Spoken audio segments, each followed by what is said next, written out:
Hooey! And amazing!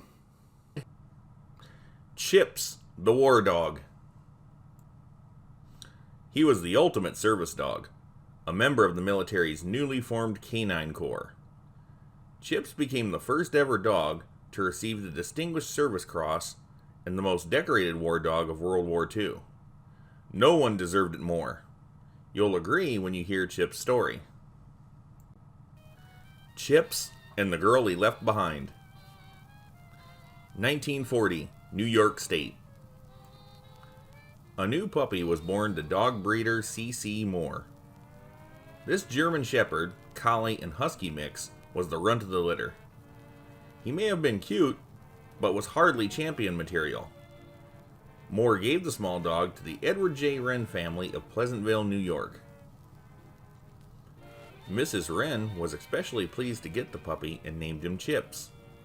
He was a good dog and obeyed well. Chips was very protective of his family and aggressive. He would bark at the mailman and garbage man. Chips always had the hero instinct. He immediately grew attached to the oldest child, Gail, who was 8. He was also very fond of younger sister Nancy and brother John, who was just a baby. Chips followed Gail to school every day and laid underneath her desk. He watched over her and the other girls as well. During recess, Chips would intervene and pull the girls away if he thought they were in danger. World War II came along and, for the first time, the military formed a canine corps to be used by the Army, Marines, Navy, and Coast Guard. Many people all over the country enlisted their pet dogs into the service. The Wrens signed up Chips for active duty in August 1942. This was extremely heartbreaking for Mrs. Wren, who raised the dog and loved him dearly. Clearly, it was her husband's decision more than her own, although he was also fond of the dog. We can only imagine how hard it was for Gail and Chips to say goodbye, but the brave protector knew he had a job to do. When this was all over, the Wrens and Chips hoped to meet again. Chips in training. Chips' next stop was the War Dog Training Center in Front Royal, Virginia. He met his handler, Private John P. Rowell from Arkansas. For all intents and purposes, Chips was now Rowell's dog. Chips became one of the first graduates of the program. He and Rowell became more than partners. They were best friends. It was quickly discovered that Chips had skills. Dogs came here to be trained, of course, but Chips had a more natural grasp of things than his classmates. Chips was just plain old good. Over 10,000 dogs were put into the service. Only 1,000 of them were trained as sentries. Chips was one of that elite group. Chips heads into battle. There is a figure of speech, hit the ground running. Chips proved himself so worthy that it's literally what he did. He and Rowell were assigned to the 3rd Military Police Platoon of the famous 3rd Infantry Division. Destination, North Africa. Chips and Rowell were part of the major campaign called Operation Torch. This took place from November 8th to 16th, 1942, and was the first time U.S. troops saw action against Nazi Germany. America won. By winning Operation Torch, the Allies were able to jump from Africa to Italy. This is significant to what would happen in Chips' life months later. Rubbing shoulders with the big boys. Chips was one of 3 dogs assigned to guard American President Franklin Roosevelt and British Prime Minister Winston Churchill at the legendary Casablanca Conference in French Morocco from January 14th to the 24th in 1943. This was a huge honor, and he got to meet both of them. Of the 1,000 dogs that became sentries in the war, Chips was one of only 3 that got to guard the 2 biggest leaders of the free world. The Battle of Sicily. The Allied invasion of Italy's island of Sicily took place from July 9th to August 17th, 1943. The good guys won, and Sicily was ultimately taken from the Axis powers. This battle lasted over a month, and it took a lot of good men to make it a victory. But we know one dog for sure who played his part. To say the least, what Chips did was fantastic. It was an amphibious landing in the pre-dawn hours of July 10th, 1943, a little after 4 o'clock in the morning. This was known as Operation Husky. It happened near the city of Licata. Raoul and Chips, along with their platoon, waded ashore. The Italian army was shooting off cannons and machine guns all around them. The platoon spotted what looked like a little grass hut at the edge of the beach. Maybe they could take shelter there. As they approached, they discovered it was a little pillbox structure serving as an Italian machine gun nest. The machine gunners threw lead at them like rice at a wedding. Things looked pretty grim for the pinned down American platoon.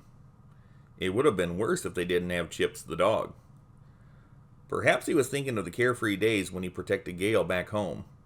Like then, he knew he had a job to do. The dog was ready for action. In some tellings of the story, Raoul commanded Chips to attack the nest. This is to make Chips seem less rogue and better trained. In most versions, and according to Raoul himself, the dog broke free and took matters into his own paws. Don't get me wrong, Raoul was a very good handler, but this was an initiative Chips took on his own. Chips beelined it for the tiny fort like a rocket sled on rails. There was a great risk of Chips being shot and killed by the enemy, but he was a bit too fast and a bit too mean. He freaked out the 4-man crew for sure. Chips jumped right in and started tearing away at the enemy soldiers like a savage beast. They tried their best to kill the bloodthirsty soldier dog, but no dice. He took the machine gun off its mount. From outside the pillbox, the American soldiers heard an awful lot of noise. Then nothing. They wondered just what exactly was going on in there. Then one Italian soldier came out the door with Chips hanging from his throat.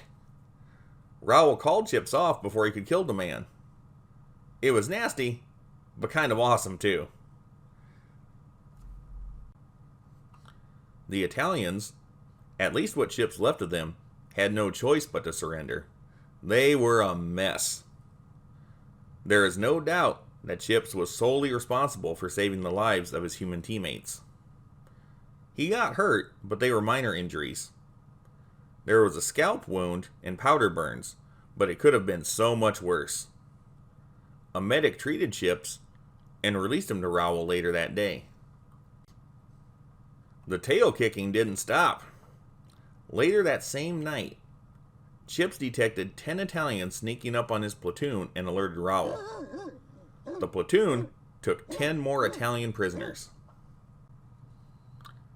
Within days, the story of Chips' heroics swept through the division. He was quickly awarded the Purple Heart and Silver Star medals. Captain Edward G. Parr, the commanding officer of the platoon, knew Chips was a hero.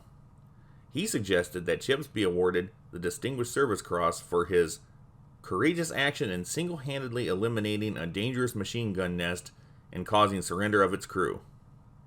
This is the first time a non-human would be given such an honor.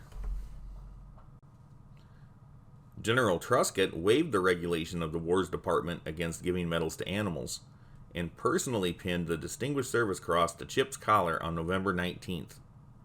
That should have been the end of it. Meeting Eisenhower. Chips and Raoul were part of the Battle of Salerno, itself a part of the Allied invasion of Italy. This happened in early to middle September of 1943. After that round, Chips got to meet General Eisenhower, later President Eisenhower. An embarrassing situation happened. It wasn't Chips' fault. Eisenhower was so excited to meet the hero dog that he forgot himself and reached down to pet Chips. He should have known better, because sentry dogs were trained to bite anyone who wasn't their handler. Chips nipped at the future president, but Ike realized his mistake and it all blew over. No hard feelings. There's always gotta be a dumbhead. As early as January of 1944, Chip's outstanding heroics and word of his medals reached the civilian world. The New York Times was even talking about it. It wasn't long after that, the War Department released a statement that it was conducting an investigation, noting their regulations. William Thomas, a Purple Heart National Commander, must have had a stick lodged in a sensitive area. He raised a holy stink about Chips receiving his medals. First of all, there was a war going on, and a lot more important things to think about. Second, Chips did something that no person, including Thomas, could have done better. Thomas, like the big crybaby he was, made it his personal mission to complain to President Roosevelt, an Adjutant General of the U.S. Army, and the Secretary of War about the matter. He claimed that giving awards meant for humans to a dog was an insult. Congress even got involved, and, in the end, they decided to strip Chips of his medals. Now, seriously, medals don't mean that much to a dog. They do mean a lot to the soldiers who gave him the medals. William Thomas and the government insulted their own soldiers and officially downplayed Chip's significance. It is that simple. Chip's unit wouldn't let this stand. They decided to unofficially award him a theater ribbon with an arrowhead for an assault landing and battle stars for each of his 8 campaigns. This dog saw more action than a lot of human soldiers. He earned his recognition. There was quite a bit of public backlash when news of Chips losing his official medals got out. This is where the legend of Chips and his medals gets a little murky. It's widely reported by most sources that Chips got his medals taken away forever. However, there was an article in a 1944 issue of Time magazine that says different. The Army's Adjutant General, Major General James Ulio, listened to the public outcry and decided that Chips could keep his medals after all. From that point on, though, no specific medal honors were created for America's military dogs. That remains true today. Honestly, America's military dogs have had a long history of being disrespected. That's another subject. More heroic escapades. Before the end of the war, Chips had fought all over the place, even in Germany. Besides his regular sentry duties, he provided security for tanks that were vulnerable to attacks from ground troops that had anti-tank weapons. He was also a POW guard. Another time, Chips alerted his guys to an impending ambush. Rowell attached a phone cable to Chip's collar and sent him running back to base through heavy gunfire. Once Chips got to base with the phone cable, the endangered platoon was able to establish communication and get the backup they desperately needed. But like every American soldier, Chips wanted this war to be over. He was getting weary, and understandably so. Fortunately, Chips survived the war, and in December of 1945, he was honorably discharged. Back home to Gale. Private Rowell was definitely going to miss Chips. They were best friends and tight as brothers. Chips had saved his life many times. Still, he knew Chips had to go home, and it was a happy ending the dog richly deserved. Like many soldiers, Chips had a girl waiting back home for him. When he arrived back in Pleasantville, there were 6 reporters and photographers waiting for him. Chips was a celebrity. Mr. and Mrs. Wren and their 4-year-old son Johnny met Chips on the train. Why wasn't Gail and Nancy there? They were in school, but as soon as they got out, they raced home to see him. It was a happy reunion. Chips never stopped being a hero. One day, just a few months after he got back, The family went to Quag Beach. Little John wandered into the water. Chips was the only one who saw it happen. He ran into the water and pulled John out by the swim trunks. Unfortunately, Chips didn't get to enjoy his retirement for too long. He lived only 7 months after his homecoming and passed away in 1946 due to kidney failure. He was only 6 years old. Chips is buried at the Hartsdale Pet Cemetery in Hartsdale, New York. Private Rowell was absolutely heartbroken at the loss of his friend. He exchanged letters with Mrs. Wren for years after the war. Most of the things we know about Chips comes from Mr. and Mrs. Wren and Private Rowell. The legacy of Chips. In 1990, Disney made a fictionalized TV movie based on his life called Chips the War Dog. Although this was a cute way to honor the real dog, I think fact is more fun than fiction, especially when it comes to such an incredible animal as Chips. Many years later, in 2018, Chips was posthumously awarded the PDSA Dickin Medal for his efforts during the war. A year later, he got another award, the Animals in War and Peace Medal of Bravery. Also in 2019, Chips got an impressive memorial statue in Lasden Park, Katona, New York. It stands 45 inches tall, is made of bronze, and weighs 150 pounds. It wasn't just made for Chips, but every dog who has served in the military. This is very well done. If you're ever in the neighborhood, check it out. Chips is every bit as heroic and honorable as any World War II soldier you've seen in history books and documentaries. He deserves the respect of every animal lover, every serviceman, every American. He's an amazing.